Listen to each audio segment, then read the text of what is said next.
Welcome back.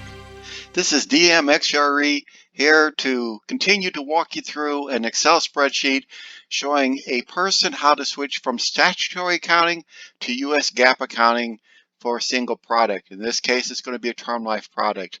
Now, in order to do this demonstration today, we're going to be looking at a 10-year projection period. The reason we're looking at 10 years is we have a 10-year product, and with the 10-year product, there's one important concept to keep in mind with stat and GAAP, and that is whether you're using stat or GAAP, the amount of profits is not going to change using one method or the other. The only thing that's going to change is going to be the timing of the profits.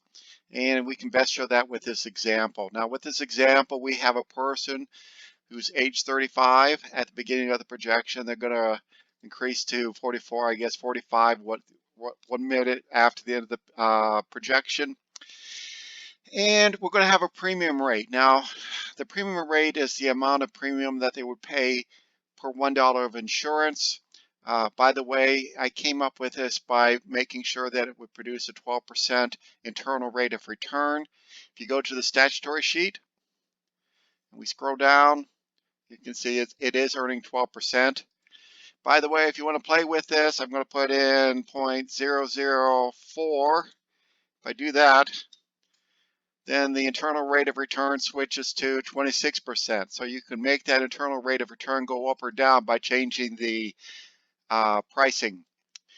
But the reason we're using this, we just want to have something that's kind of realistic in here.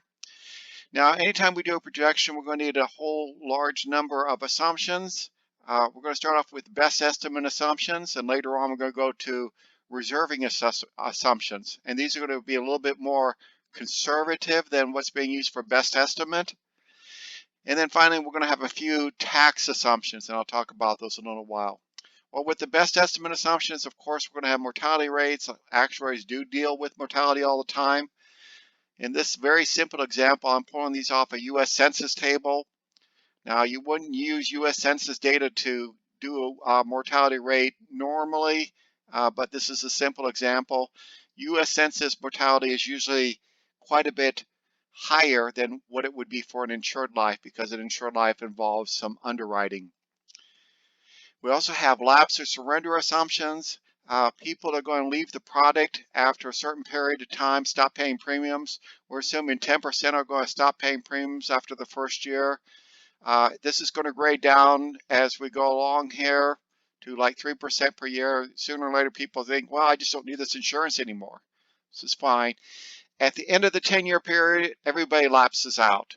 The premium payments are no longer constant after that point. And so a lot of people do lapse out there. I'm just going to assume 100%.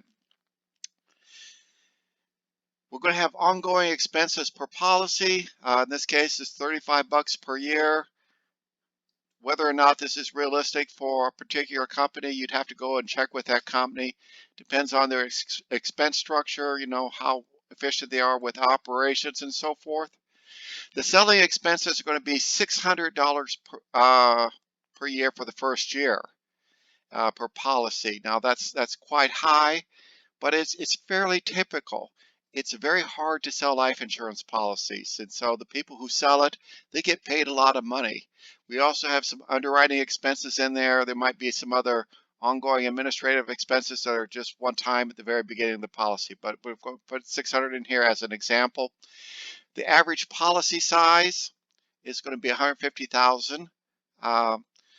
So if a person dies, their beneficiary gets $150,000. The rate of return on invested assets, we're just assuming 5% here, may or may not be realistic depending on when you look at this projection, but right now we're using something simple. Number of policies sold, we're going to sell 3,000 policies. The next two assumptions here are relatively critical. I'm not going to talk about how they were developed, but I will talk about why they're here.